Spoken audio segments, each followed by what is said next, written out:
இந்து மதம் இங்க இருக்க வரைக்கும் ஒரு அரை அடி சாமி சிலை இந்தியாவில் இருக்க வரைக்கும் இங்க கம்யூனிஸ்ட் வராது. உண்மையான தமிழனாக இருந்தால் இந்து மதத்தை விட்டு உடனடியாக வெளியேறுங்கள். இந்து மதத்தை விட்டு உடனடியாக வெளியேறுங்கள். 100 வருஷ கோயில் இடிச்சிருக்கேன். இதே டிஆர் பாலு. சரஸ்வதி கோயில், லட்சுமி கோயில், இன்னொரு கோயில் என்ன? சரஸ்வதி, லட்சுமி, இன்னொரு கடவுள் பார்வதி கோயில். இந்த 3 கோயில நான் தான் இடிச்சேன். கடவுளுக்கு எதிரா இங்க ஒரு உண்டியல் இருக்கா? ஆமா. அதுக்கு எதுக்கு சென்டான் வச்சுட்டு ஒரு காவலாளி நிற்கிறான்? கோயில் வாசலில் வாக்கு சேகரித்த ஸ்டாலின் நெற்றியில் குங்குமம் வைக்கப்பட்டது. இதனை அவர் உடனடியாக அழித்துவிட்டதால் அங்கு சிறிது நேரம் பரபரப்பு நிலவியது. சதானத்தை விதையிருப்போம். அவர்கள் ஒருத்தர் இருந்ததாகவோ, அவர் இன்ஜினியரிங் படித்ததாகவோ, அவர் ஒரு பிரிட்ஜை கட்டியதாகவோ சரித்திரம் இல்லை. புரோகிதர் சில மந்திரங்களை எல்லாம் எடுத்து சொல்லுவார். ஆனால் அதனுடைய உள் அர்த்தத்தை கொஞ்சம் நினைச்சு பாத்தீங்கன்னா அவ்வளவு கேவலமான வகையிலே அந்த மந்திரங்கள் இருக்கும். கொசு, டெங்கு காய்ச்சல், மலேரியா, கொரோனா இதையெல்லாம் நம்ம எதிர்க்க கூடாது, ஒழித்து கட்ட வேண்டும். அப்படிதான் இந்த சனாதனம். ராமர் பிறந்ததுக்கு என்ன அட்டாச்சு? எங்கடா பிறந்தாரு?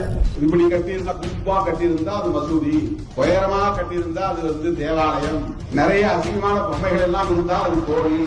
ராமர் தடவியதால் அணிலுக்கு 3 கோடு இருக்கிறது என்று சொன்னால் சீதைக்கு எங்கேயுமே கோடு இல்லையே, ஒருவேளை அவர் சீதையை தடவவில்லையோ என்கின்ற ஒரு சந்தேகம் இருக்கிறது. இந்துவாக இருக்கிற வரை சூத்திரன், சூத்திரனாக இருக்கிற வரை நீ விபச்சாரியின் மகன். எத்தனை பேர் விபச்சாரி மகனாக இருக்க விரும்புகிறீர்கள்? ராமனின் செருப்பு தான் 14 ஆண்டு காலம் தேசத்தை ஆண்டதாக அவர்களின் புராணம் சொல்லுகிறது. செருப்பிலே சாணி முக்கி அடிக்கக்கூடிய அடி தினம் தினம் அவர்கள் மீது விழ வேண்டும். மகாபாரதம் முழுக்க முழுக்க விபச்சார ஏடு, அவ்வளவுதான்.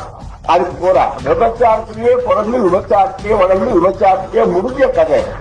ராமன், குடிகார ராமன், விபச்சார சீதை. ஒரு விலை மாதவியின் வீட்டுக்கு ஒருத்தன் போறான். போகும்போது அங்க அந்த அம்மா கேக்குது, நீ பார்த்து நீங்க சைவமா வைணவமா அப்படின்னு கேக்குது. அவனுக்கு ஒண்ணும் புரியல. இல்ல சைவம்னா படுத்துக்கிறது, வைணவம்னா நின்னுங்கிறது.